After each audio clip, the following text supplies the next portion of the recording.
చేశారు, నేను రావడం ఆలస్యం అవుతుంది అక్క, మీ కార్యక్రమం మీరు చేసుకోండి అని చెప్పి వారు చెప్పడం జరిగింది. వారి పర్మిషన్ తోటే ఈ కార్యక్రమాన్ని ముందుకు తీసుకుపోవడం జరుగుతూ ఉంది.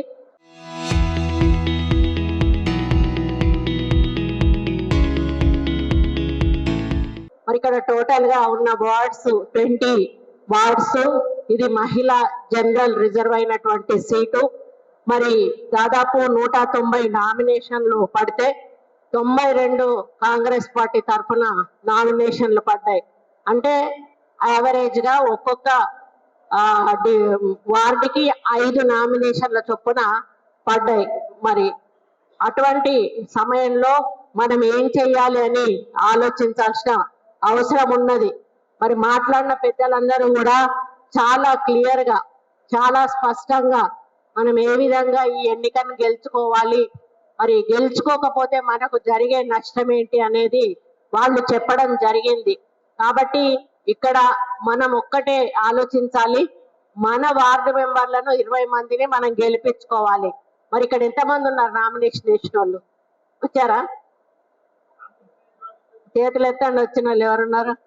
ఓకే ఓకే, మా అన్నలు వేసినా కూడా మా సిస్టర్లే అనుకుంటా ఇక్కడ డామినేషన్. ఇప్పుడు ఎందుకంటే చైర్మన్ ఓపెన్ మన మహిళ అయింది కాబట్టి ఏది ఏమైనా కూడా నాకు ఒక్కటే రిక్వెస్ట్, మన పార్టీ వాళ్ళు మనం గెలవాలి. ఈ నియోజకవర్గంలో మొదటి నుంచి కష్టపడ్డ వాళ్ళు ఎవరు, పార్టీ కోసం అహర్నిశలు కృషి చేసిన వాళ్ళు ఎవరు, పార్టీ మేలు కోరిన వాళ్ళు ఎవరు, మన నూతనంగా సర్పంచులు ఎన్నుకోబడ్డ వాళ్ళు కూడా ఇంట్లో ఉండి ఉంటారు, వాళ్ళ కోసం పనిచేసిన వాళ్ళు ఎవరు, మరి వాళ్ళ వైఫ్స్ కి అర్హత ఉంటది, భార్యలకు కూడా అర్హత ఉంటది వాళ్ళకు రిజర్వేషన్ లేనప్పుడు.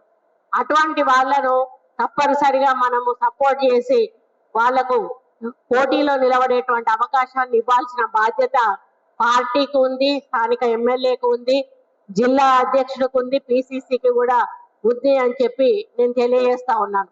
నిన్ననే ముఖ్యమంత్రి గారు జూమ్ మీటింగ్ లో యుఎస్ నుంచి కూడా మాట్లాడుతూ వారు కూడా ఒకటే మాట చెప్పారు, ఎవరు నిలబడ్డా కూడా కాంగ్రెస్ పార్టీ కోసం కష్టపడి పనిచేసిన వాళ్లకు మనం టికెట్ ఇవ్వాలి, సీనియర్లను ముందు పెట్టాలి, మరి వాళ్ళని గెలిపించే బాధ్యత కూడా ఎవరు ప్రపోజ్ చేస్తే వాళ్ళు తీసుకోవాలి. ఇప్పుడు ఈ అన్న ఒక పేరు చెప్పిండు అనుకోండి, ఆయనకు టికెట్ ఇస్తే ఆయనను గెలిపించే బాధ్యత ఈ అన్నది. ఆ విధంగా మనము వాళ్ళకి బాధ్యత అప్పచెప్పి మరి అన్ని వార్డులను కూడా గెలుచుకొని, అన్ని మున్సిపాలిటీలను కూడా గెలుచుకొని మన చైర్మన్లను మనం గెలిపించుకుంటే ఈ రోజు అధికారంలో మనం ఉన్నందుకు, ఎందుకంటే పైనుంచి కింది వరకు మన వాళ్ళు ఉంటేనే మనం ఏమైనా చేయగలుగుతాం. మొన్న సర్పంచుల్లో మీరు 2 ఒడగొట్టుకున్నా అన్నారు, ఎందుకు ఒడగొట్టుకున్నారో మీకు తెలుసు, దానికి కారణం ఏంటో మీకు తెలుసు. ఆ తప్పు మళ్ళీ జరగకూడదని చెప్పి నేను మిమ్మల్ని కోరుతా ఉన్నాను. ఆ తప్పు చేస్తే మళ్ళీ మీరు ఎన్ని వార్డులు ఒడగొట్టుకుంటారో తెలియదు, ఆఖరికి చైర్మన్ కూడా ఒడగొట్టుకున్నా కూడా ఆశ్చర్యపోవాల్సిన అవసరం లేదు. నడుస్తూనే ఉంటాయి, కొంత మనకి ఇబ్బందులు జరుగుతూ ఉంటాయి. జరిగినప్పుడు వాటిని సరి చేసుకోవడానికి నిలబడాల్సింది మీరు, క్యాడర్ నాయకులు. మీరు నిలబడి పార్టీని నిలబెట్టాల్సిన అవసరం ఉంది. కాబట్టి మొన్న సర్పంచ్ ఎన్నికల్లో జరిగిన తప్పులు మళ్ళీ జరగకుండా మనం ముందుకు పోవాలంటే మీరు చాలా స్ట్రాంగ్ గా ఉండాల్సిన అవసరం ఉన్నది. కాబట్టి మరి మేము మాట్లాడితే ఏమవుతుందో, మేము ముందుకు పోతే ఏమవుతుందో, రేపు మాకేమన్నా ఇబ్బంది అవుతుందో అంటే ఇబ్బంది అవుతుంది. మీ వార్డు మెంబర్లు ఓడిపోతారు, మీ చైర్మన్ ఓడిపోతాడు, మీరు ఎక్కడికి పోయినా కూడా మీకు ఏ పని చేసుకోవడానికి కూడా అవకాశం ఉండదు. ఈరోజు మన సర్పంచ్ ఉన్నాడంటే మన ఎమ్మెల్యేలు కానీ మంత్రులను కూడా మేము ధైర్యంగా కాళ్ళ ఎగరేసుకొని వస్తాం. ఎందుకంటే అధ్యక్షుడు మన సర్పంచ్ ఉంటాడు కాబట్టి ఆయన అధ్యక్షతను మనం మంచి కార్యక్రమాలు చేసుకుంటాం. అదే ఇంకొకరు ఉంటే ఎట్లుంటది అంటే మనకు కొంచెం వేరే వాళ్ళు ఎవరో తెలియని వాళ్ళ ఇంటికి పోయినట్టుగా ఉంటది. ఆ సర్పంచ్ పక్కన కూర్చున్నా కూడా మనకు కొంచెం అన్ఈజీగా ఉంటది.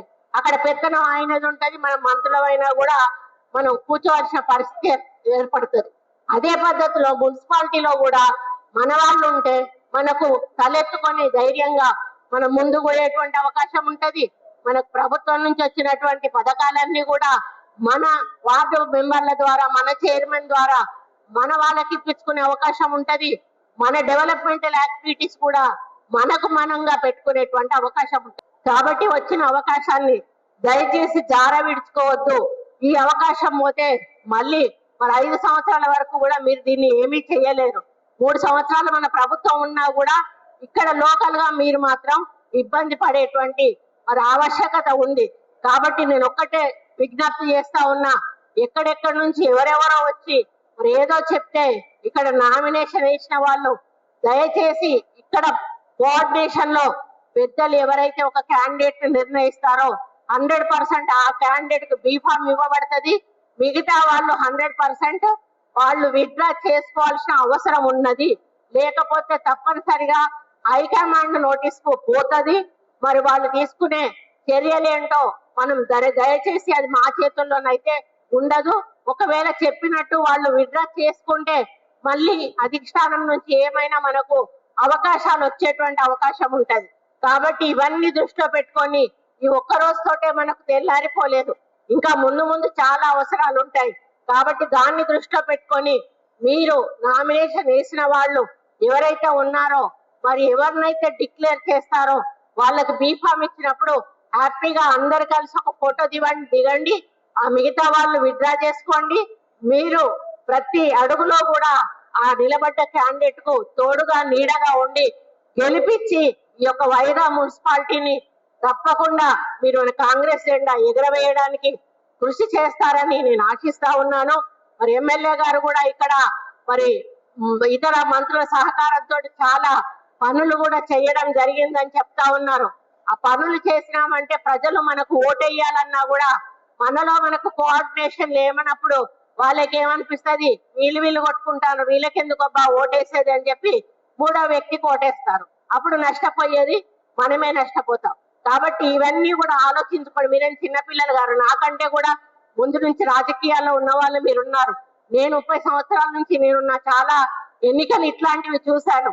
కాబట్టి మరి పార్టీ మాట చెప్పినప్పుడు తూచా తప్పకుండా పాటించిన వాడే నిజమైన కాంగ్రెస్ కార్యకర్తగా మరి పిలువబడతాడు. కాబట్టి మరి ఆ విధంగా మీరు తప్పనిసరిగా మరి పార్టీ మాటకు తలొగ్గి మీరు పని చేస్తారని, ఈ 20 వార్డులలో 20 వార్డులు గెలిపించడానికి ప్రయత్నం చేస్తారని, ఈ యొక్క మరి మున్సిపాలిటీకి చైర్మన్ ను గెలిపించేదానికి మీ అందరూ కృషి చేస్తారని, చెయ్యాలని కూడా మిమ్మల్ని అందరినీ కోరుకుంటూ ఎమ్మెల్యే గారి సహకారం మీకు తప్పకుండా ఉంటుంది. అందరూ కూడా మరి కష్టపడి కృషి చేసి తప్పనిసరిగా ఈ ఎన్నికల్లో మన అభ్యర్థులను గెలిపించుకోవాలి. మన చైర్మన్ ను గెలిపించుకొని కాంగ్రెస్ జెండా ఎగరవేస్తారని ఆశిస్తూ మరి మీ మీద నమ్మకంతో ఈ రోజు ఒక కోఆర్డినేటర్ ఇక్కడ నన్ను ఇన్ఛార్జ్ గా వేసినందుకు మరి నాకు కూడా క్రెడిట్ వస్తుంది. కొండా సురేఖ ఖమ్మం పార్లమెంట్ ఇన్ఛార్జ్ గా ఉన్న చోట ఆమె మున్సిపాలిటీలు ఎక్కువ గెలిచినాయి అనేటువంటి క్రెడిట్ కూడా నాకు వస్తుంది. అది నా స్వార్థం కూడా ఉంది ఇందులో.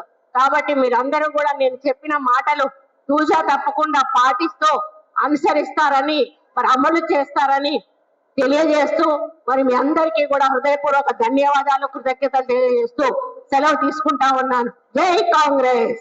చరిత్ర సృష్టించినోడు ఇప్పుడు ఆ చరిత్రని తిరగరాయబోతున్నాడు. అబద్ధాల గోడల్ని బద్దలు కొట్టి నిజాలను రాగా మీ ముందుంచబోతున్నాడు. నిజమైన వార్తల కోసం వెంటనే డౌన్లోడ్ చేసుకోండి రా యాప్ని.